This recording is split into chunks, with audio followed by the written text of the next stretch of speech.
ये पूछा कि हम मिलकर के क्या कर सकते हैं,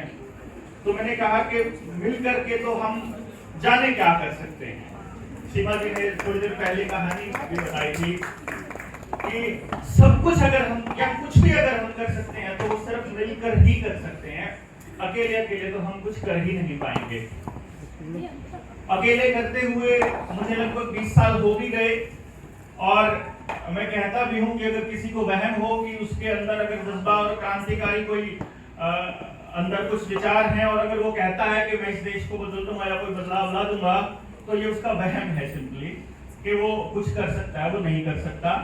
बिना हम सभी के हाथ से हाथ मिलाए, कंधे से कंधा मिलाए पॉसिबल नहीं है। इससे पहले कि हम सुनहरा कल की आने वाली गतिविधियों से आपको रूबरू कराएं कि हम क्या करने वाले हैं और हमारा सबका उसमें क्या रोल होने वाला है, मैं थोड़ा सा आपके सामने 2 मिनट लूंगा परिचय के, क्योंकि रीजन ये है कि मैं जो काम करता हूं उसके बारे में किसी को मालूम नहीं है और उसे कोई और एक्सप्लेन नहीं कर पाता। मैंने 20-22 साल पहले सपना देखा जब मैं कॉलेज में था, और कॉलेज के बाद जब मैं अपने टीचर से बात किया करता था तो मेरे बारे में मशहूर है मेरे गांव में कि अगर कुछ कहीं पर कुछ गलत हो गया, मतलब किसी के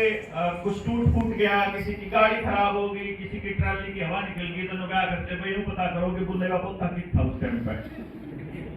मेरा मतलब मैं इसलिए मशहूर था कि मैं सबसे शरारती बच्चों में शामिल था। भी कोर्सेज में गए, मैं अपने टीचर्स का सबसे फेवरेट स्टूडेंट हुआ करता था, और जो टीचर नहीं थे, जो सिर्फ नौकरी किया करते थे, मैं उनके लिए सबसे बदतमीज बच्चा होता था। क्योंकि जैसे ही मैं सवाल पूछा करता था, मेरा सवाल पूछने का जो तरीका था वो मेरे कुछ टीचर्स को रास नहीं आता था, और वो मुझे उसी कैटेगरी में ला देते थे कि get out of the class, तुम एक रिबेलियन बच्चे हो। थोड़े टाइम के बाद जब मैंने ये सोचना शुरू किया कि यार मैं चाहता नहीं था कि मेरा टीचर मुझसे नाराज हो जाए, मैं नहीं चाहता था कि मेरी पिटाई हो, मेरे माँ बाप मुझसे गुस्सा हो, मैं कोई गलत काम करूं, तो ऐसा क्या है जो मेरे को मजबूर कर रहा है वो सब करने के लिए, मुझे इसके अंदर का सच पता करना है। और इसीलिए फिर मैंने लगभग कोई फील्ड नहीं छोड़ा जिसको मैंने स्टडी ना किया हो, चाहे डॉक्टर हॉवर्ड गार्डनर की फ्रेम्स ऑफ माइंड हो, चाहे बड़े बड़े साइकोलॉजिस्ट की थ्योरीज हो, चाहे यहाँ तक कि ज्योतिष विज्ञान, केमिस्ट्री और एस्ट्रोलॉजी, पता नहीं क्या क्या, मतलब उसके अंदर में गया और मैंने देखा कि इंसान जो कर रहा है या करता है या जैसे सीखता है, जैसे बोलता है, जो उसका व्यवहार है, ये बहुत कुछ इस बात के ऊपर निर्भर करता है कि उसे किस तरह का एनवायरनमेंट मिला है, लेकिन उससे भी ज्यादा इस बात पे डिपेंड करता है कि उसको कुदरत ने कैसा बनाया है। हर चीज का, दुनिया के अंदर मौजूद हर चीज का अपना एक मकसद है वहां होने का, तो यकीनन इंसान के उस बच्चे का भी उस मकसद होगा कुछ ना कुछ करने का जो हमारे घर में पैदा हुआ है। हमारे समाज की सबसे बड़ी समस्या ये है कि ना तो उसके माँ बाप को ये बताया जाता कि आपके घर में जो ये पैदा हुआ है, जिसको आप भगवान का एक अंश मानते हो, जिसे आप भगवान का एक वरदान मानते हो, उस बच्चे के पास ऐसा क्या है कि आने वाले वक्त में वो समाज के लिए उपयोगी साबित हो सके। ना ही किसी टीचर को ये सिखाया जाता है कि जो आपकी क्लास में 40 अनमोल हीरे हैं, उन 40 के 40 अनमोल हीरों का क्या करना है। ना ही समाज का कोई और तंत्र इस दिशा में काम कर रहा कि जो वो बच्चा जिसको हमने कभी किसी माँ बाप ने इतने प्यार से, लाड से बड़ा किया था, कैसे वो बच्चा जब 3 साल का होता है उसे सब के सब ये कहते हैं कि इतना इंटेलिजेंट, इतना बढ़िया, इतना अच्छा, इतना प्यारा, वही बच्चा 10वीं 12वीं कॉलेज तक आते आते कैसे निकम्मा साबित हो जाता है। इस सवाल का जवाब ढूंढने के लिए इसी पर काम करते हुए मुझे लगभग 20 साल हो गए, और इस दिशा में जब मैंने काम किया तो मैंने ये देखा कि कुदरत ने हर बच्चे को एक टैलेंट दे रखा है, एक नहीं ढेर सारे टैलेंट दे रखे हैं। सिर्फ गलती एक हो रखी है पूरे समाज से कि किसी का ध्यान इस बात की तरफ नहीं है कि वो बच्चा किस तरह के काम करने के लिए पैदा हुआ है, कुदरत ने उसे किस तरह का दिमाग दिया है। मैं जब 2000 के दौर में जब मैं लोगों को ये बोला करता था कि आपका बच्चे, क्योंकि मैं एक्चुअली पहले करनाल रहता था, हरियाणा गवर्नमेंट में नौकरी करता था, मैंने नौकरियां सब छोड़ दी ये बताने के लिए कि नौकरी में रह करके मैं उस हिसाब से काम नहीं कर पाऊंगा, तो मुझे समाज को ये बताना होगा कि देयर इज समथिंग जो हमारे बच्चों के अंदर है स्पेशल। और जब मैं उस वक्त 2000 के दौर में लोगों को बोलता था तो लोग ये कहते थे कि आपके घर में बच्चा होगा तो हम बताएंगे कब आपको। हमारे घर में बच्चा हुआ, 2006 में उसने जन्म लिया। लोगों ने कहा,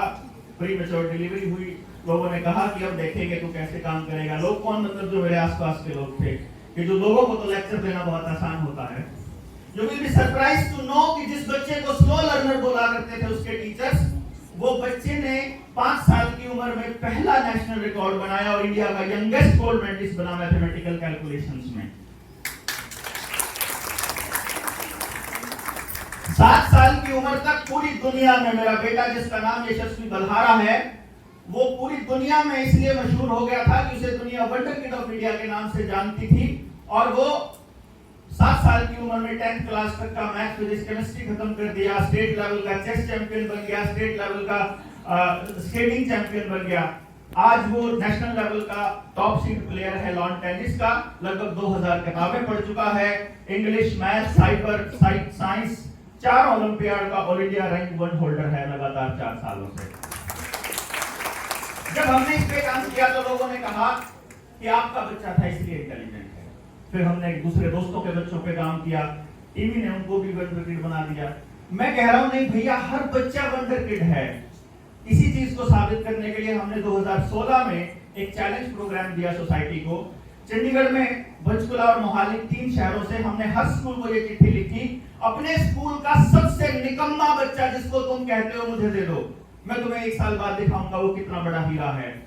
यू विल बी सरप्राइज्ड, 18 बच्चे मेरे पास 1 साल तक पढ़ते रहे। 18 बच्चों ने, 18 के 18, नॉट टॉकिंग अबाउट 1 2 5 4, 18 के 18 बच्चों ने 1 साल बाद, जो अपनी क्लास के सबसे निकम्मे बच्चे कहा करते थे, जिनको उन्होंने 18 के 18 ने सबसे मुश्किल सब्जेक्ट फिजिक्स, केमिस्ट्री और मैथ में 100 आउट ऑफ 100 स्कोर किया और अपने स्कूल टॉप किए। उस दिन मुझे ये रियलाइज हो गया, उस तरह की कुछ बातें थी, मेरे पास बहुत ज्यादा वक्त आप लोगों को बताने के लिए नहीं है, लेकिन वो इंसिडेंट कुछ ऐसे हुए कि मुझे ये रियलाइज हुआ कि मैं जो काम कर रहा हूं वहां तक पहुंच सिर्फ और सिर्फ उन लोगों की है जिनके पास रिसोर्सेज हैं। क्योंकि चंडीगढ़ में हमारे गांव का आदमी तो नहीं जाएगा जहां से मैं गया हूं। इसीलिए मैंने 2016 में अपना कोचिंग इंस्टीट्यूट बंद कर दिया, ये कह करके ये कोचिंग इंस्टीट्यूट हमारे बच्चों को बर्बाद करने का एक रास्ता है। और मेरा मिशन होगा आने वाले वक्त में हम सारे कोचिंग इंस्टीट्यूट बंद कराने की दिशा में आंदोलन खड़ा करेंगे। जब दुनिया के यहाँ पैदा हुए हर बच्चे के पास स्पेशल टैलेंट है, तो फिर सिर्फ टॉपर्स को ही क्यों जगह मिल रही है?